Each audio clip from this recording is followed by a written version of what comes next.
The novel of today's discussion is Heart of Darkness by Joseph Conrad.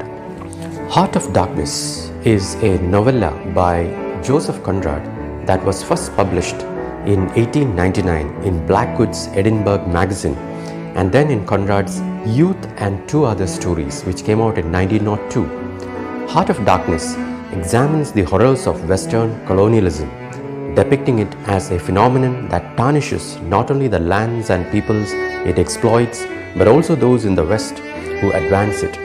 Although garnering an initially lackluster reception, Conrad's semi-autobiographical tale has gone on to become one of the most widely analyzed works of English literature. Critics have not always treated Heart of Darkness favorably, rebuking its dehumanizing representation of colonized peoples and its dismissive treatment of women. Nonetheless, Heart of Darkness has endured, and today it stands as a modernist masterpiece directly engaged with post-colonial realities. The novel begins with a ship named Nellie cruising down the River Thames. They have to wait there for a change of tide. The narrator is an unidentified guest aboard the ship. He tells us about the inhabitants of the ship. The director of the company doubles as captain and host. They all regard him with respect and affection. Another inhabitant is the lawyer, who is advanced in years and possesses many virtues. The accountant is trying to start a game with dominoes, and then there is the main character, Marlow, who has an emaciated appearance. They all share the bond of the sea and are tolerant to each other. Marlow speaks to the inmates about England, which has been one of the dark places of the earth. He talks about Romans who arrived and brought light to England, which even now is constantly flickering. He tells them that Romans were not colonists but conquerors, taking everything by brute force. For the narrator and his fellow travelers, the Thames conjures up images of famous British explorers who have set out from that river on glorious voyages. The narrator recounts the achievements of these explorers in a celebratory tone, calling them knight errants of the sea, implying that such voyages served a sacred higher purpose.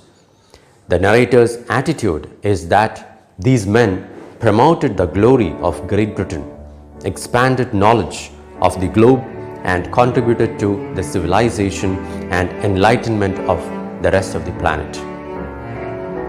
Then he switches into a narration of life experience on how he decided to be a freshwater sailor after coming into contact with colonization. He talked about his experience as sailor when he captained a steamship going up the Congo River. Marlow's story of the voyage up the Congo River is the main narrative of Heart of Darkness. At the time Heart of Darkness was written, the British Empire was at its peak, and Britain controlled colonies and dependencies all over the planet.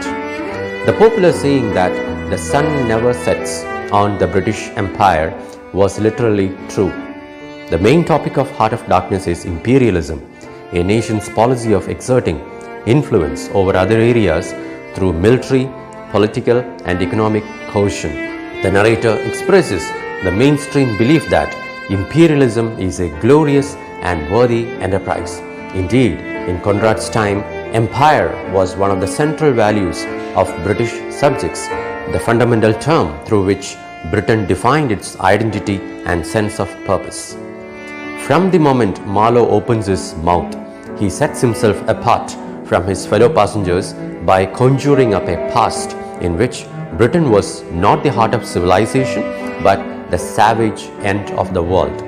Likewise, the Thames was not the source of glorious journeys outward but the ominous beginning of a journey inward into the heart of the wilderness.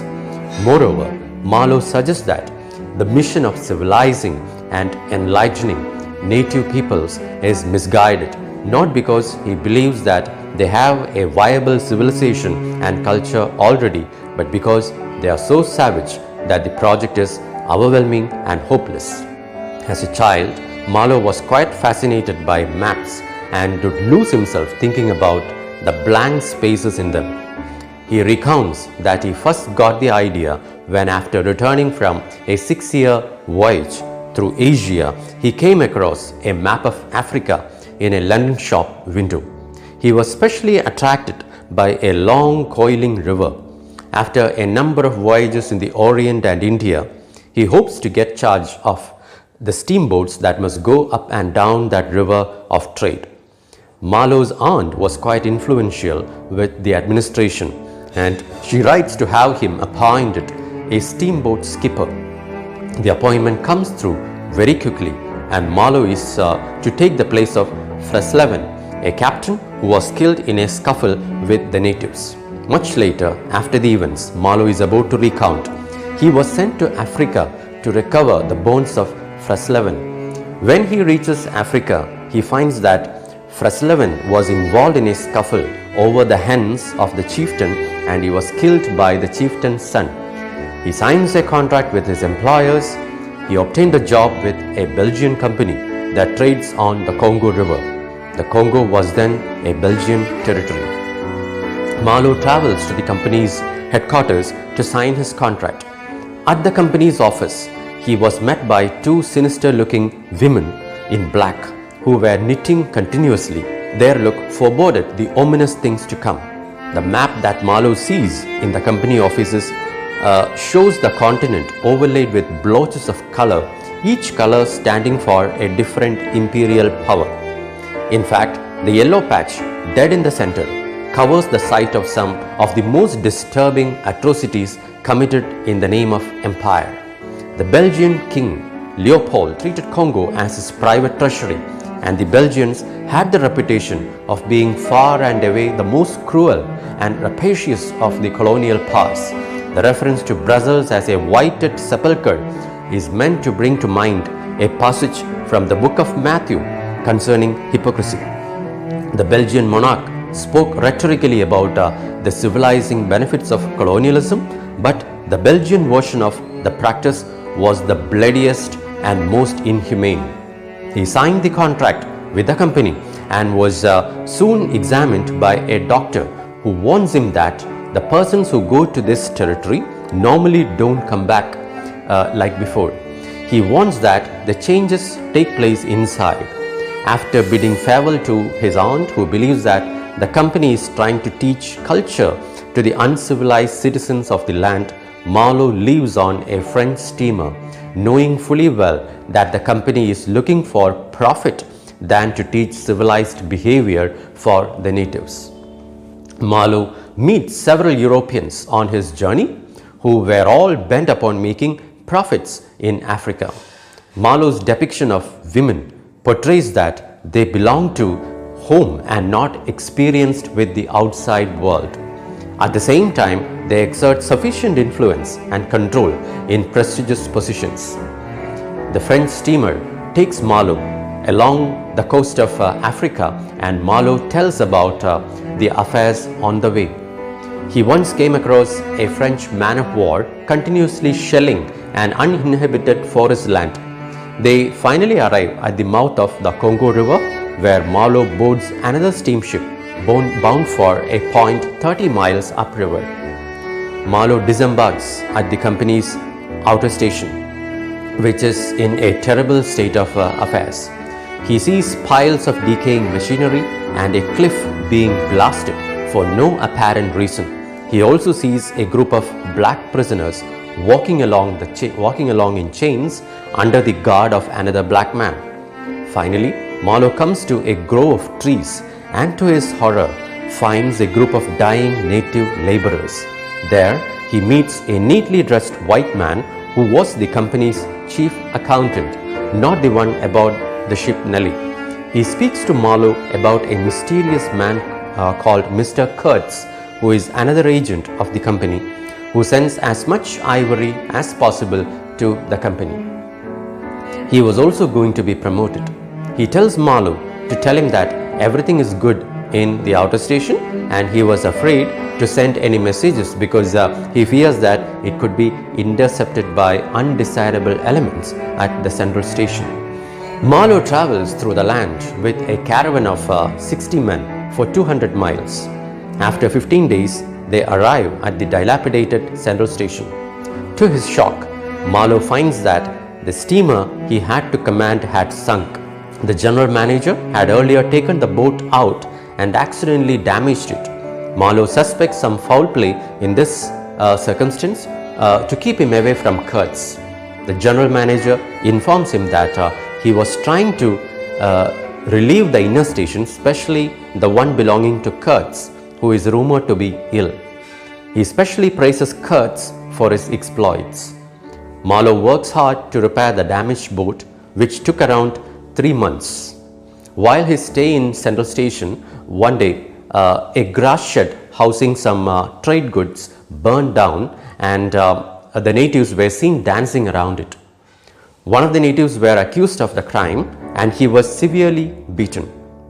Meanwhile, Marlow overhears the manager talking with the brickmaker, another man he confronts in the Central Station, about Kurtz near the burned hut.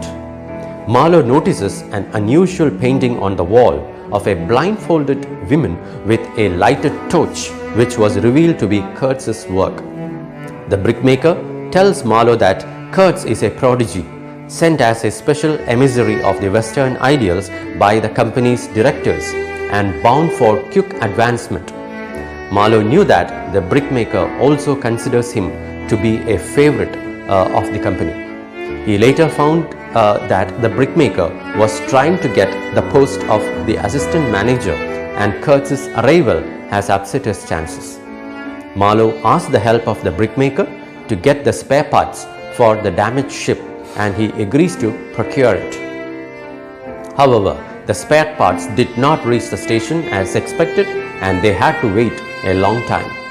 They soon meet El Dorado Exploring Expedition, a group of white men intent on searching treasure in Africa.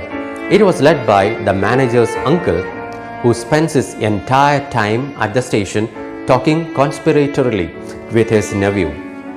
One evening, Marlow overhears the manager and his uncle talking about Kurtz. The manager complains that Kurtz has come to Congo with plans to turn the stations into beacons of civilization and moral improvement, and Kurtz wanted to take over the manager's position.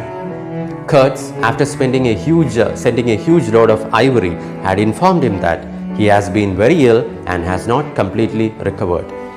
The manager tells his uncle about another troublesome wandering trader who has been around. The manager's uncle advises his nephew to kill him. His uncle suggests that the climate will solve everything for him and reveals that Kurtz will soon die so that the manager can take over his position. Marlow was alarmed by the conspiracy of the two men and reveals himself to them. Soon, the El Dorado team leaves the station.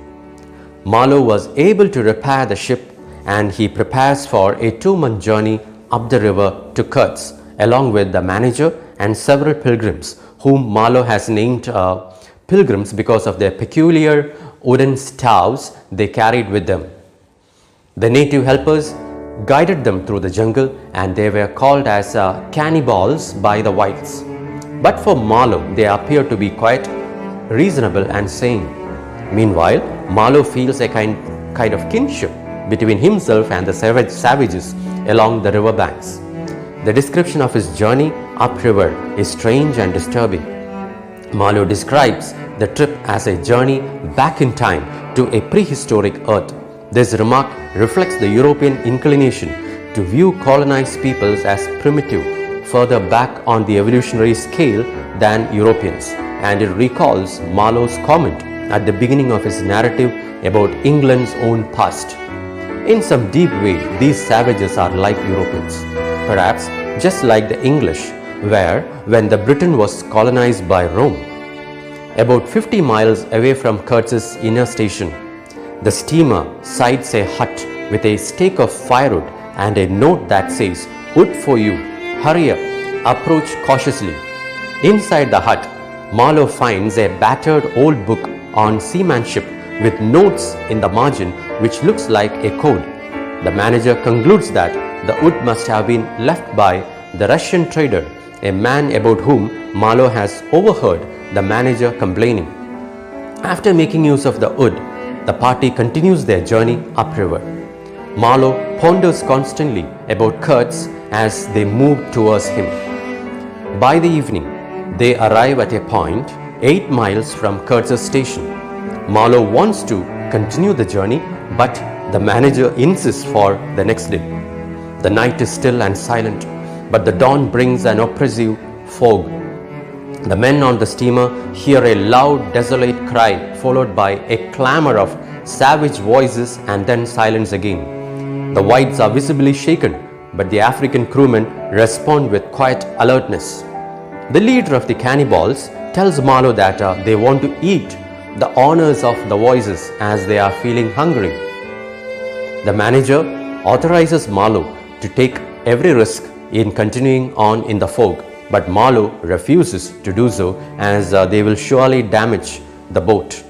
After the fog lifts, at a spot 1.5 miles from the inner station, the natives attempt to repulse the invaders. The pilgrims also opened fire with rifles from below him.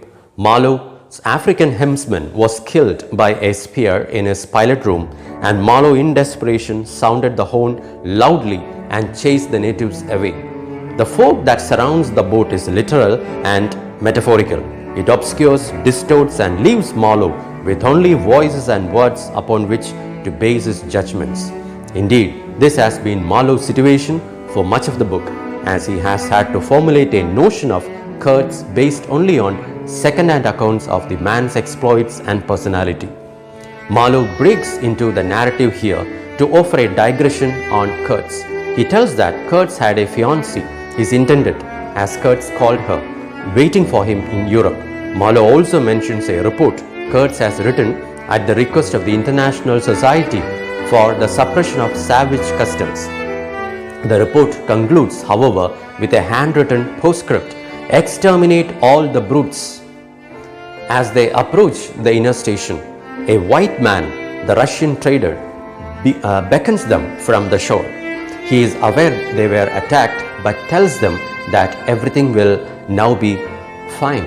The manager and the pilgrims go up the hill to retrieve Kurtz, while the Russian boards the ship to converse with Marlow. The Russian trader tells Marlow that he has had trouble restraining the natives, and he suggests that the steamer was attacked because the natives do not want Kurtz to leave. According to the trader, one does not talk to Kurtz but listens to him. The trader credits Kurtz for having enlarged his mind. Kurtz embodies the ideals and fine sentiments with which Europeans justified imperialism, particularly the idea that Europeans brought light and civilization to savage peoples. But when Marlow discovers Kurtz has become so ruthless and rapacious that even the other managers are shocked.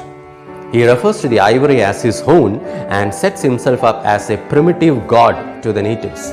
He has written a 17-page document on the suppression of savage customs to be disseminated in Europe, but his supposed desire to civilize the natives is strikingly contradicted by his postscript, "Exterminate all the brutes."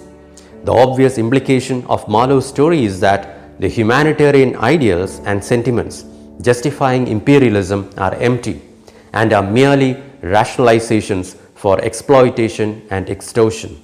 The Russian trader begs Marlow to take Kurtz away quickly. He recounts for Marlow's initial meeting with Kurtz, during which Kurtz discoursed on a broad range of topics. The trader again asserts that listening to Kurtz has greatly enlarged his mind. He nursed Kurtz through 2 illnesses, but sometimes would not see him for long periods of time, during which Kurtz was out raiding the countryside for ivory with a native tribe he had gotten to follow him. He insists that Kurtz cannot be judged as one would judge a normal man. He has even tried to get Kurtz to return to civilization several times. The Russian also reveals that Kurtz is extremely ill now, and he also asserts that Kurtz has been shamefully abandoned by the company. Meanwhile, Marlow idly looks through the binoculars and sees that what he had originally taken for ornamental balls on the tops of fence pose in the station compound are actually severed heads of humans turned to face the station house. The pilgrims emerge from the inner station with Kurtz and carries him to a cabin on the ship. Marlow was introduced to Kurtz and he was glad to see him. Marlow notices a beautiful lady decked with ivory ornaments on the shore near the ship. The Russian reveals her to be the mistress of Kurtz. Kurtz meanwhile was shouting at the manager for interfering in his affairs and not helping him in his sickness. The manager comes out of the cabin and talks about the unsound measures of Kurtz. But Marlow retorts that Kurtz was a remarkable man, thereby alienating himself from the manager and the company. He warns the Russian trader about the intention of the manager to get him hanged, and the trader escapes from the ship after getting a promise from Marlow to save the reputation of Kurtz. The night brings in more surprises as Kurtz tries to escape from the ship. Marlow goes out to the shore, finds Kurtz and brings him back. As the ship leaves the shore, the woman who was decked with ivory jewels calls out to him and the natives join in the cry. Marlow chases them away by sounding the horn. The ship leaves the inner station carrying Kurtz with it. The manager is quite happy thinking about the looming death of Kurtz. Kurtz meanwhile talks about various subjects to the inmates of the ship. Marlow, to his disappointment, finds that at times Kurtz is childish and ambitious. Soon Kurtz grows more sick and he tells Marlow that he is nearing his death. He gives a bundle of papers to Marlow for safekeeping and says he could see visions of death. He cries loud, saying, "The horror, the horror." The next day he dies aboard the ship. Marlow also fell sick and had a near-death experience. He recovers and returns from Africa to Brussels. After Marlow reaches Brussels, a representative of the company comes to retrieve the packet of papers Kurtz entrusted to Marlow, but Marlow gave him only the pamphlet on the suppression of savage customs with the postscript, "Exterminate all the brutes," torn off. Another man, calling himself Kurtz's cousin, appears and takes some letters to the family. The cousin tells him that Kurtz had been a great musician, although he does not elaborate on the subject further. Marlow and the cousin think about Kurtz's myriad talents and decide that he is best described as a universal genius. A journalist colleague of Kurtz's arrives and takes the pamphlet for publication. This man believes that Kurtz's true skills were in popular or extremist politics. Marlow now only had a few letters and the photographs of Kurtz's intended. He goes to her house and memories of Kurtz flood back to him. He meets Kurtz's intended, who was still in mourning. She asks about the last words of Kurtz and Marlow lies and tells her that it was her name. Marlow ends his story here and the narrator looks up at the dark skies, which makes the waterway seems to lead into the heart of immense darkness. The themes of the novel include the hypocrisy of imperialism. Heart of Darkness explores the issues surrounding imperialism in complicated ways. As Marlow travels from the outer station to the central station and finally up the river to the inner station, he encounters scenes of torture, cruelty and near slavery. At the very least, the incidental scenery of the book offers a harsh picture of colonial enterprise, while Heart of Darkness offers a powerful condemnation of the hypocritical operations of imperialism. It also presents a set of issues surrounding race that is ultimately troubling. Next theme is madness as a result of imperialism. Madness is closely linked to imperialism in this book. Africa is responsible for mental disintegration as well as physical illness. Madness has two primary functions. First, it serves as an ironic device to engage the leader's sympathies. Kurtz, Marlow, is told from the beginning is mad. However, as Marlow and the reader begin to form a more complete picture of Kurtz, it becomes apparent that his madness is only relative. Madness in the Heart of Darkness is the result of being removed from one's social context and allowed to be the sole arbiter of one's own actions. Madness is thus linked not only to absolute power and a kind of moral genius, but to man's fundamental fallibility. Kurtz has no authority to whom he answers but himself, and this is more than any man can bear. The next theme is absurdity of the evil. This novella is above all an exploration of hypocrisy, ambiguity, and moral confusion. It explores the idea of the proverbial choice between the lesser of the two evils, as the idealistic Marlow is forced to align himself with either the hypocritical and malicious colonial bureaucracy or the openly malevolent, rule-defying Kurtz. It becomes increasingly clear that to try to judge either alternative is an act of folly. Next theme is primitivism. As the crew make their way up the river, they are traveling into the heart of darkness. The contradiction, however, is that Marlow also feels as if he were traveling back in time. When Conrad wrote this story, scientists were learning that Africa is the seat of human civilization, and this knowledge is reflected in the fact that the trees are almost prehistorically enormous on the route down the river. The paradox of the novel, however, is that by traveling backwards in time, the crew do not move closer to the innocence and purity of the noble savage, but farther away from it. Next theme is the lack of truth. Heart of Darkness plays with the genre of quest literature. In a quest, a hero passes through a series of difficult tests to find an object or person of importance, and in the process comes to a realization about the true nature of the world or human soul. Marlow seems to be on just such a quest, making his way past absurd and horrendous stations on his way up the Congo to find Kurtz, the shining beacon of European civilization and morality in the midst of the dark jungle and the flabby, rapacious folly of the other Belgian company agents. But Marlow's quest is a failure. Kurtz turns out to be the biggest monster of all, and with that failure, Marlow learns that at the heart of everything there lies only darkness. In other words, you can't know other people, and you can't even really know yourself. There is no fundamental truth. Next important theme is racism. Students and critics alike often argue about whether Heart of Darkness is a racist book. Some argue that the book depicts Europeans as superior to Africans, while others believe the novel attacks colonialism and therefore is not racist. There is the evidence in the book that supports both sides of the argument, which is another way of saying that the book's actual stance on the relationship between blacks and whites is not itself black and white. Thank you.